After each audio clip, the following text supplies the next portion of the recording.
দশকের আগে ওয়ানডেতে 22 বারের দেখায় অস্ট্রেলিয়ার বিপক্ষে বাংলাদেশের জয় ছিল কেবল এক ম্যাচে। সেটা ছিল 2005 সালে।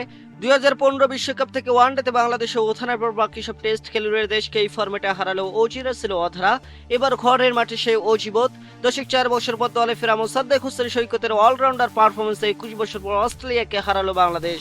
সাথে করে আইসিসি থেকে মিলল সুখবর, মোসাদ্দেক হোসেন সৈকতের কেরিয়ার সেরা বোলিং এর পর বল হাতে টাইগার বলারদের দাপটে বোলিং এ কোণঠাসা হয় অজি ব্যাটাররা। ফলে সিরিজের প্রথম ম্যাচে ঐতিহাসিক জয় তুলে নিল বাংলাদেশের ক্রিকেটাররা।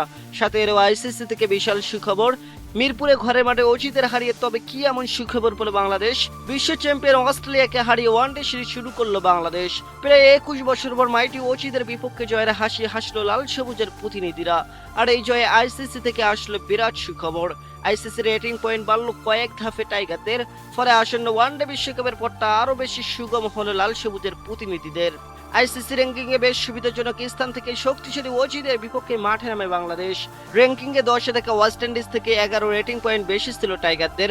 84 রেটিং পয়েন্ট নিয়ে তালিকার 9 নম্বরে অবস্থান পাকাপোক্ত করে রেখেছিল মিরাজ বাহিনী।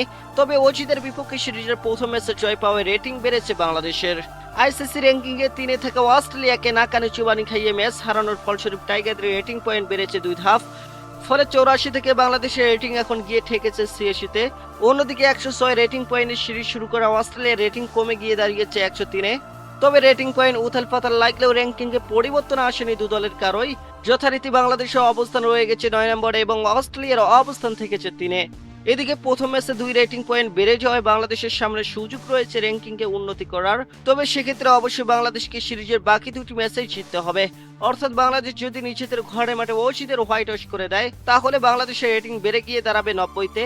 আর তখনই কেবল আইসিসি র্যাঙ্কিং এ ইংল্যান্ডকে টপকে 8-এ উঠে যাবে টাইগাররা। এর আগে বছরের শুরুতে টানা 2টি সিরিজ নিজেদের নামে নেয় মেহেদী হাসান মিরাজের দল। ঘরের মাঠে প্রথম পাকিস্তানের পরে নিউজিল্যান্ডকে কোণঠাসা করে সিরিজ জয় পায় লাল সবুজের প্রতিনিধিরা। সেই 2 সিরিজে জয় পাওয়া আইসিসি র্যাঙ্কিং এ হয়েছিল উন্নতি। সেই সাথে আইসিসি র্যাঙ্কিং এ এক ধাপ উপরে উঠেছিল লাল সবুজ বাহিনী। আর এবারও অজিদের বিপক্ষে ম্যাচ জয় রেটিং এ মিলেছে উন্নতি। এদিন বাংলাদেশের জয়ের ভিত্তিটা গড়ে দিয়েছিলেন প্রায় 4 বছর পর জাতীয় দলে প্রত্যাবর্তন করা মোসাদ্দেক হোসেন সৈকত। আগে ব্যাট করতে নেমে শান্ত তামিমের অর্ধশতকের পর হুট করে যখন মিডল অর্ডারে ধস নামে তখনই দলে হাল ধরেন এই তারকা ব্যাটার। নিজের প্রত্যাবর্তনের ম্যাচে হাকান দারুণ এক অর্ধশতক। দুর্দান্ত ব্যাটিংয়ে বাংলাদেশের রান পাহাড় গড়ার মূল কারিগর ছিলেন এই মোসাদ্দেক হোসেন সৈকত। তার ৭৭ বলে ৮৬ রানের ইনিংসে ভর করে অস্ট্রেলিয়ার বিপক্ষে ২৮৪ রানের পাহাড় সম সংগ্রহ পায় বাংলাদেশ। জবাবে বল করতে নেমে প্রথম বলে উইকেট আদায় করে নেন তাসকিন আহমেদ। এরপর মোস্তাফিজুর ও নাহিদ রানা নিজেদের নামের পাশে একে একে উইকেট যোগ করেন। ফলে ম্যাচ বাংলাদেশের পক্ষে চলে আসে।